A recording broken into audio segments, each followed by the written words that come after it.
nueva información. A la vele, vele, vele, vele, vele.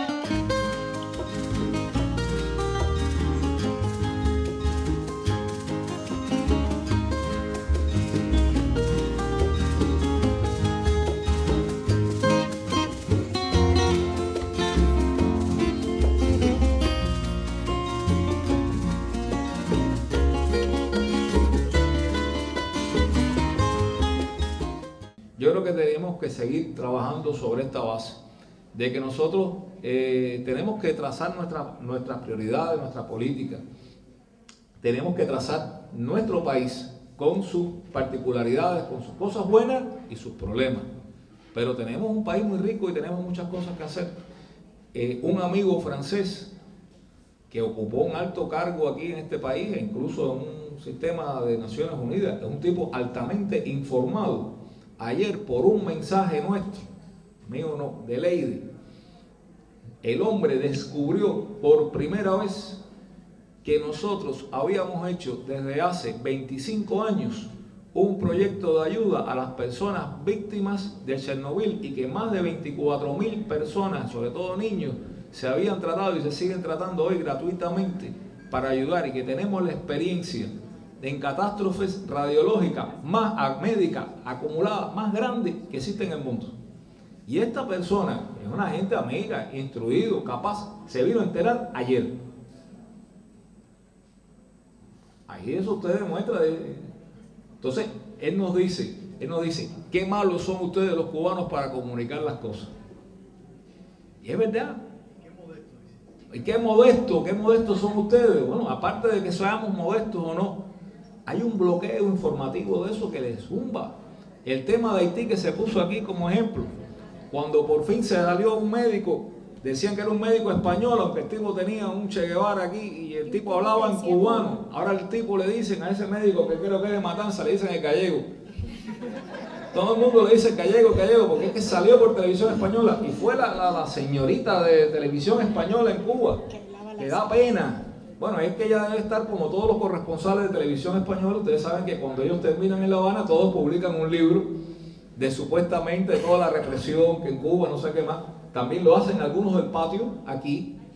Recientemente se presentó un libro oprobioso de una pobre infeliz que fue corresponsal en Cuba de un medio francés que sufrió tanto que tuvo que escribir 300 páginas de un libro que la pobre nadie le ha comprado eso. Ustedes saben que la competencia del mercado del libro está muy dura. Y para vender un libro aquí hay que pulirla. Y no es fácil. Bueno, esta señora acaba de publicar un libro diciendo los horrores, el sufrimiento de no sé qué, pero además yo estoy seguro que esa no sabía ni qué cosa era el picadillo de soya. Sin embargo, hay que oír las cosas que dicen y que le pagan. Y así salen otros. En los medios en estos días hemos visto, el otro día me lo comentaba, una mesa de 5 patas en un canal de televisión aquí. Lo pusieron a las 6 de la tarde y después lo repitieron a las 11 de la noche. 2 veces. Y después estaba colgado en eso. Era tan equilibrado que los 5 esos que estaban ahí en esa mesa. Resulta que el presentador del programa fue el más objetivo de todos, supuestamente, ¿no? Porque era el que hacía las preguntas y las imbecilidades que le respondían los académicos que participaron en eso eran tan grandes que el propio daba pena ver al tipo, cómo el tipo trataba de enderezar aquello, no había forma, porque no había balance de nada de eso. Y otras veces lo hemos visto. Aquí Víctor, que ha estado con nosotros hoy, sufrió un bombardeo en un programa de France 24, que creo que es un canal del Estado, de la televisión pública, no es un canal privado. Es un canal estatal del régimen francés. No es ningún canal privado que pague nadie de eso. A Víctor lo llevaron a eso y él dudaba, ir, voy o no voy. Pues si vete ahí. Y te hicieron sudar tinta ahí de contención ahí y te pusieron a cada espécimen del lado allá para decir mentiras y decir cosas que da pena todavía. Y siguen repitiendo esas barbaridades, esas cosas. Yo creo que que nosotros tenemos que seguir tratando de ir mejorando todo lo que es el tema de comunicación y todo eso, pero parte también de qué podemos hacer cada uno de nosotros en el lugar donde estemos. Aquí se hablaba ahorita de participar en los periódicos, cuando hay un artículo o algo de eso, que ustedes mismos respondan. A veces uno dice, no me van a publicar, a veces sí lo publican, a veces no, pero a veces sí. Entonces ustedes pueden ir con una posición contraria, y hay gente que a lo mejor dice, mira acá, porque ahí está, hay gente que dicen todo lo contrario a esto. Por lo menos llama la atención, y si ustedes dicen, se puede ver, porque ahora ustedes pueden decirle, esto se puede ver en tal lugar, y la gente pincha, y va a buscar, y va buscando su propia verdad, y eso es una tarea que es naturalmente de uno, porque es que uno uno es noble, ¿no? Uno trata de acabar con la ignorancia, de acabar con las estupideces, de acabar con las cosas, y tratar de ayudar de todo eso. Yo creo que sí, que tenemos que hacerlo también, y yo los invito a que participen en esto también, y que trazando nuestras verdades y nuestras cosas. Hay gente que nos confunden todavía. Aquí hay un señor, lamentablemente colega mío del cuerpo diplomático, que para poder vender sus libros se viste de cascabelera. Y parece que el libro está tan malo que ha tenido que volver otra vez a sus orígenes anticubanos. Y ha dicho ahora que en Cuba todavía hay campos abiertos de persecución a los homosexuales, que los ponen presos, que no sé qué, que todo eso. Pero además lo repiten y lo dicen y lo publican. Y entonces uno dice, bueno, ven acá, yo tengo todavía pendiente una cuenta con ese señor, ¿no? Dentro de la...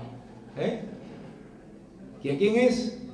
El embajador de Chile en aquí, un señor que se llama Jorge Edwards, que este señor trabajó para la CIA cuando era diplomático de Chile, no embajador, él nunca fue embajador en Cuba, fue diplomático de Chile cuando se restablecieron las relaciones con el gobierno de Salvador Allende, como en aquella época no existía la CINA, fue utilizado por los servicios especiales norteamericanos para poder introducir en Cuba, a través de la valija diplomática, elementos, instrucciones y cosas de esas para que trabajaran los agentes de la CIA en Cuba.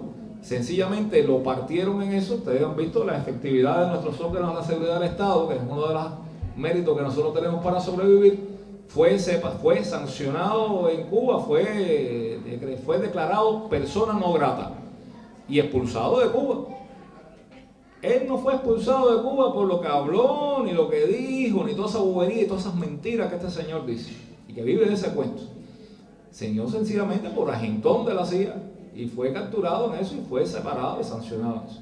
Bueno, este señor escribió un libro, como todos ellos, de todo eso, un libro llamado Persona no grata, que siguen siendo sus credenciales 40 años después, siguen siendo sus únicas credenciales, y a partir de eso, bueno, premios, discursos y todo eso. Ahora mismo fue a poder vender el último libro que tiene, que como digo, parece que está tan malo, yo no me lo he leído, no tengo otras cosas más importantes que hacer, pero si alguno se lo lee, después me cuenta, que se lo regale, no digo que lo compre. Parece que está tan malo el libro que ha tenido que recurrir otra vez al libro de 40 años atrás. Cuando un escritor tiene que recurrir a algo que hizo hace 40 años, es que lo que está haciendo ahora no sirve. Y tiene que seguir viviendo del cuento ese atrás y todo eso, porque de ahí para acá no ha escrito nada que sirva. Bueno, ese señor fue invitado a la Feria del Libro en Buenos Aires, y en vez de hablar del libro, lo que fue a hablar fue de Cuba, para poder salir, para poder explicar. Entonces, esas son las deformaciones a veces que uno tiene que hacer, ¿no? No se preocupen, que va a tener su merecido. Pero digo esto porque son cosas que en todos los lugares uno tiene que salir a combatir toda esta serie de cosas y salir con la verdad. ¿Somos perfectos? No. Ahora mismo, por ejemplo, se acaba el Congreso. Ustedes pudieron ver el discurso de clausura del Congreso y la presentación que hizo el compañero Raúl. Y hubo una cosa muy simbólica en eso, que fue la presencia del compañero Fidel. Hizo un esfuerzo, su problema de salud, y estuvo ahí en la clausura final. Y él explicó por qué no había estado en el desfile. Ya su salud no le permite poder estar más tiempo debajo del sol. Y ustedes saben el sol que hace en la Plaza de la Revolución. Y ese día había sol. Tú estuviste allí. Había sol. Igual que mañana, que es 1 de mayo, ya hay el desfile. Y el desfile empieza a las 7:30 de la mañana. Antes era en Santiago, tenían la exclusiva que empezaban a las 7. Ahora no, hasta en La Habana hay que empezar a las 7:30 porque el sol está fuerte. Ustedes saben que hay una sequía y toda esa historia, la temperatura está muy alta. Bueno, compañero Fidel fue a la clausura de este congreso. Y el compañero Fidel fue el primero que dijo, no me pongan en la candidatura del Comité Central. Es el momento de salir a eso.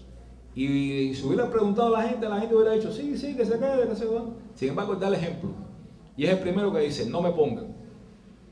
Pero sí todavía quedan un grupo de compañeros que fueron de los que participaron en la formación del Partido Comunista a la hora de su constitución en 1965, a partir de las tres fuerzas fundamentales que trabajaron en la lucha por la liberación y el establecimiento de la Revolución Cubana. Y esos compañeros todavía están ahí, como un mecanismo de que todavía de respeto y todo eso, aunque algunos de ellos ya tienen un estado de salud bastante deplorable ya por sus años que tienen ya y problemas de salud y todo eso. ¿Es que esto terminó aquí? No, esto sigue. Tenemos una conferencia del partido en el mes de enero, 28 de enero, otra fecha, 28 de enero. Y hay que ver que la historia del partido único, eso no, todo el mundo dice, no, eso lo inventó Lenin. No, eso lo inventó Martí. Eso lo inventó Martí. Porque la única forma de salir adelante con eso es la unidad. No podemos hacer otra cosa. No, que en Cuba, que si no hay pluripartidismo, que no sé cosa, ¿para qué? Si nosotros, nuestro sistema electoral no es sobre la base del partido, es sobre la base de las calidades de las personas, las cualidades que tiene, y cualquiera se puede eso. Cuando va la gente y se postula, nadie le pregunta si es militante o no es militante. Lo que la gente dice es si sirve o no sirve. Si es un bandido o es una persona de bien, si puede servir para defender a su gente que trabajan ahí o no. Y ustedes saben que eso es más sacrificio que beneficio, lo que lleva a eso. Entonces no nos pueden juzgar por el mismo sistema ese. Yo digo eso porque tenemos ahora que la gran tarea en Cuba de la ejecución de todo esto. Una de las tareas fundamentales es cómo llevar a la práctica todo esto, y hay que cambiar una pila de regulaciones, leyes, resoluciones, decretos, leyes. Los compañeros del Ministerio de Justicia y los demás gente, incluso los propios parlamentarios, tienen un trabajo enorme por delante, de cómo rayos van poniendo todo eso y sacando las más prioritarias primero, las que pueden ser más abarcadoras. Es que todo se va a resolver de aquí a enero a eso. No, el propio Raúl nos decía, por lo menos tenemos 5 años de trabajo intenso en esto. Pero son 5 años que van con una línea clara de por dónde vamos a querer y qué cosa es lo que podemos hacer. ¿Puede haber imponderables? Sí puede haber imponderables. Por ejemplo, desde que se empezó a organizar este congreso hasta que se realizó, los precios de los alimentos se incrementaron un 33%. Y el precio del petróleo se disparó, porque cada vez que hay una guerra en un país petrolero en el mundo, todo el mundo paga la factura. Sobre todo cuando tiene que pagar la electricidad, o tiene que pagar el combustible, o tiene que pagar el gas, o tiene que pagarlo todo. Aquí se paga la factura. Y nosotros tenemos que pagar la factura. Y son factores que no tienen que ver con nosotros, ni tienen que ver con ustedes en las casas. Son factores que vienen y todo eso.